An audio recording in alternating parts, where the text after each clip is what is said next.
Konflik antara Iran melawan Israel dan Amerika memasuki babak baru setelah Teheran mengubah strategi militernya menjadi lebih agresif pasca perang. Iran disebut bertekad membalas tewasnya pemimpin tertinggi, Ayatollah Ali Khamenei, dalam serangan gabungan Amerika dan Israel.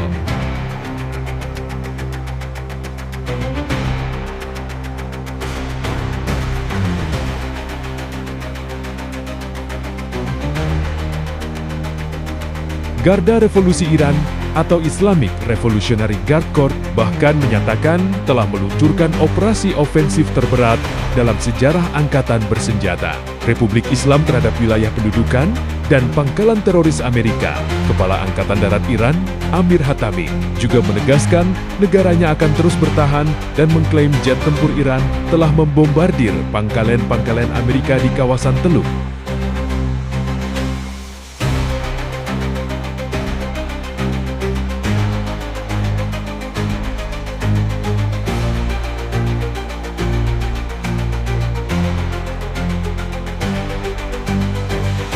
Kekuatan militer Iran kerap disebut kompleks dan berlapis. Struktur ini mencakup dua angkatan paralel, yakni Artes Militer Reguler dan IRGC. Keduanya berada langsung di bawah komando pemimpin tertinggi sebagai panglima tertinggi. Artes bertanggung jawab atas pertahanan teritorial dan perang konvensional, sementara IRGC memiliki mandat lebih luas, termasuk menjaga struktur politik Iran.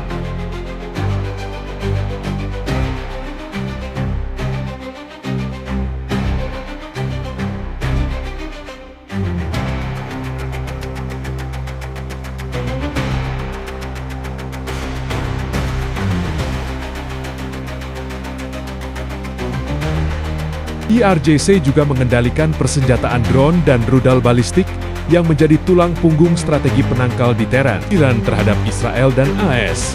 Strategi militer Iran berasal dari struktur politiknya. Tujuan politik mereka adalah menjaga integritas teritorial dan menghentikan intervensi asing yang bertujuan menggulingkan kekuasaan, kata seorang spesialis militer yang enggan disebutkan namanya. Dimuat Al Jazeera.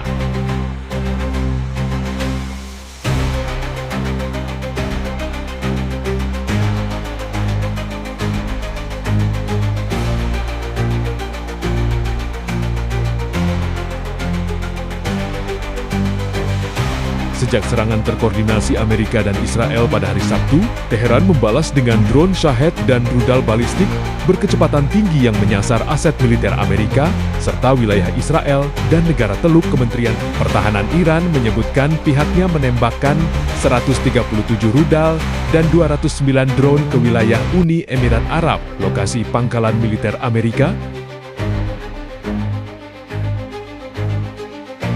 Serangan tersebut memicu kebakaran di sekitar ikon Dubai seperti Pam Jumairah dan Burj Al Arab di Israel. Sedikitnya 9 orang tewas dan lebih dari 20 terluka akibat serangan rudal di Beit Shemesh.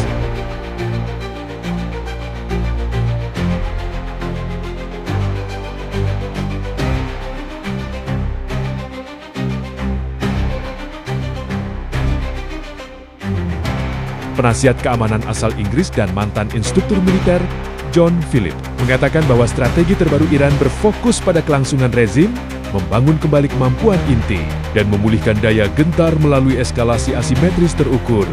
Iran mengandalkan ketahanan asimetris, memperkuat kota rudal, menyebar struktur komando, dan menerima kerusakan awal untuk mempertahankan kemampuan serangan balasan, ujarnya.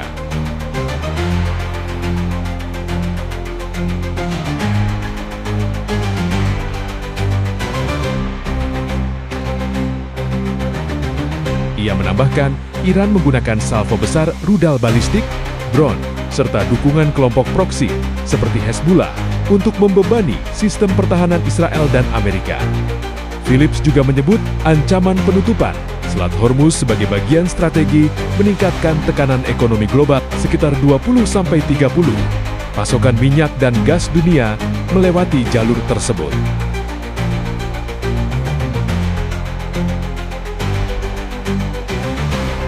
Dimulai saat Israel menyerang fasilitas militer dan nuklir Iran, Amerika kemudian ikut campur dengan serangan bunker booster ke fasilitas Natanz, Fordo, dan Isfahan.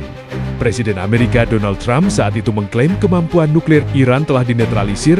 Phillips menilai sejak itu, Iran mengubah doktrin militernya dari defensif menjadi ofensif asimetris.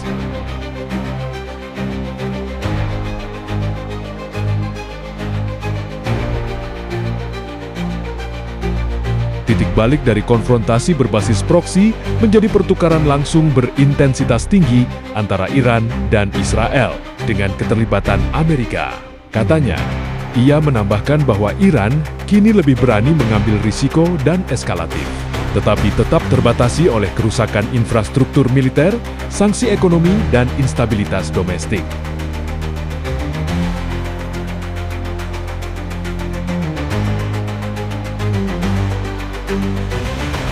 Analis menilai masih terlalu dini untuk menyimpulkan efektivitas strategi baru Iran. Secara militer, Iran masih mampu meluncurkan serangan rudal dan drone signifikan.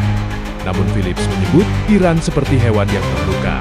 Menurutnya, meski Iran berhasil memaksa Israel dan Amerika masuk dalam kampanye militer berkepanjangan dan mahal, kerusakan infrastruktur nuklir dan rudal, serta melemahnya ekonomi, menunjukkan strategi tersebut belum mampu mencegah kemunduran strategis besar.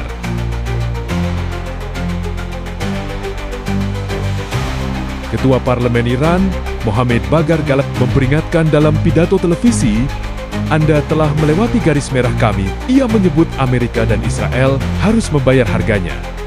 "Kami akan memberikan pukulan yang menghancurkan hingga Anda memohon," ujarnya.